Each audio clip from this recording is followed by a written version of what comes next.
Hello and welcome to today's episode of Created to Write. I am Michelle Dennis Evans and I'm joined by the lovely Carol Ann. Welcome to the show, Carol Ann.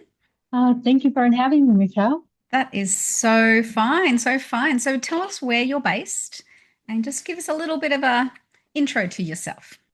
I am based in Northwest Tassie, in a beautiful area, and I have been living here. I've been, well, not here specifically, but living in the Northwest Tassie for over 18 years. I moved here in 2008, and yeah, I've lived in different parts of the Northwest, and I just think it's one of the most beautiful places I've ever lived. To me, I grew up in Vancouver, as well as Chicago. And I would say that Northwest Tassie in particular is very much like Vancouver. I mean, the whole parts of the whole island is pretty much like Vancouver, but especially here in the Northwest. And yeah, I just fell in love with it when I first came here in 2008. Ah, that's good to know. I've always wanted to go to Canada and I've never got there yet.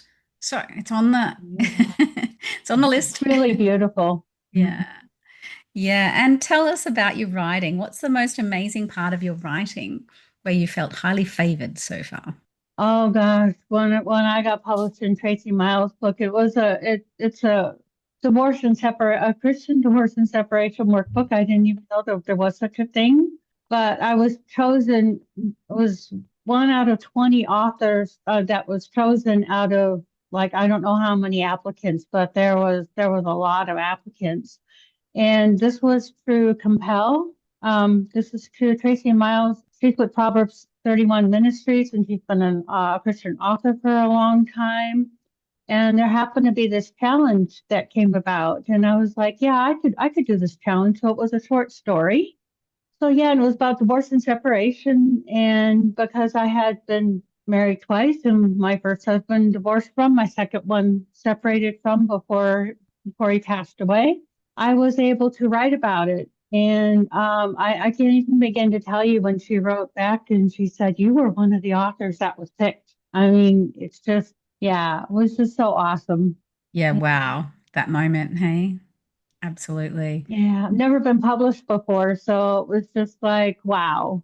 Yeah, So yeah. yeah. Very cool. And when you're writing, who's the reader that you picture? Well, for me, because of my experience of past abuse, my heart is especially for Christian women and their children who have been abused by their husbands or partners, particularly in the Christian setting. My heart is for them. I want my hope is with my writing that they can not make some of the same mistakes that I did, to learn from my mistakes. And I love answering women's questions when they ask about stuff like that. But it's also to give them hope. Like I have found a lot of hope on the other side of abuse, and that's something that I want to share with women that, I'm saying that there is light at the end of the tunnel. There is, not to give up and to keep fighting. Um, but my hope is again that with the writing what I do is that it helps them to do it as in a much a better way than how I handled, that makes Yeah. sense. Yeah. Yeah. So yeah, sharing your pain and hurts for so other people can gain wisdom from it. So valuable and so needed. So it's beautiful that you are putting that into books and into short stories for people to read and learn from. And tell me about your writing process. What does that look like?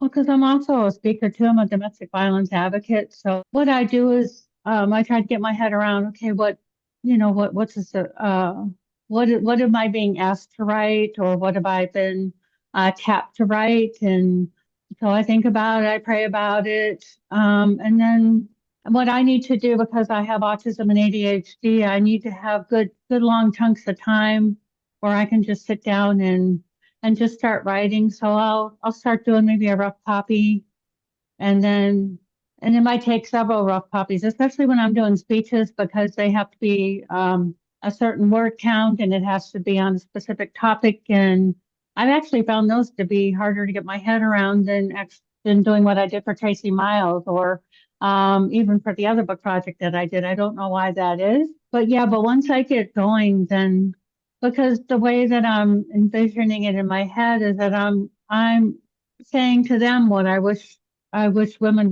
somebody would have said to me. Mm, yeah, that's understandable. And how has faith shaped what you do?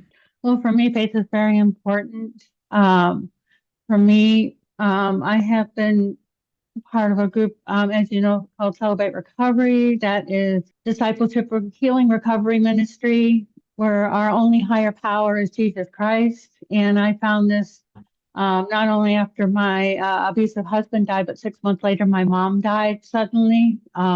So after very complicated grief and I mean, other things that happens when you're post abuse that you tend to lose a lot of friends and you lose family members, etc. I had basically lost all hope by that point, and just being in Celebrate Recovery, being able to talk about Christ has really helped me in my healing journey, and that's helped with the writing because it's helped me remember hope and been able to walk with other women who have been through similar challenges, but also different challenges. And the thing is, it's confidential and it's safe. And it's really helped me to grow in my faith from being a believer in Christ to a follower, a disciple of Christ. And my faith is quite important because I always want to point them to Christ, regardless of even in my speeches, even though I don't really mention Christ, you'll see me wear my cross, if nothing else. And I do try to point them in one way or the other. And that's the thing I love about Celebrate Recovery because you're not your struggles. I'm not my past abuse. I'm not my past struggles. I'm not my codependency. I'm not any of that. I am a child of God. I am his daughter. And I could have not written this without him. I could have not been published. I know they're only short stories and I know it's speeches, but I could have never even done that without him. So yeah, faith definitely informs my writing and whether even if I write fiction somewhere down the line, because I have been thinking about it, faith will also inform that as well. Hmm. Awesome. Thanks for sharing that. And you mentioned about how exciting it was to be told that you're one of the chosen writers for the book with Tracy. So tell us about the Mhm. highlight. Was that your highlight? Do you have another highlight since you've been writing? Uh, well, getting tapped again a second time, yeah, by another wonderful author, Belinda Pollard. That's That was awesome. really exciting. Being tapped and I mean, just confirmation again that this is something, that I'm a writer. This is, something that the Lord has, created me to do. And yeah, so, And that's another anthology, um, sort of short stories. yeah, well, also doing the speeches as well. I mean, just getting tapped for that, Mm. and being asked would I be willing to do that.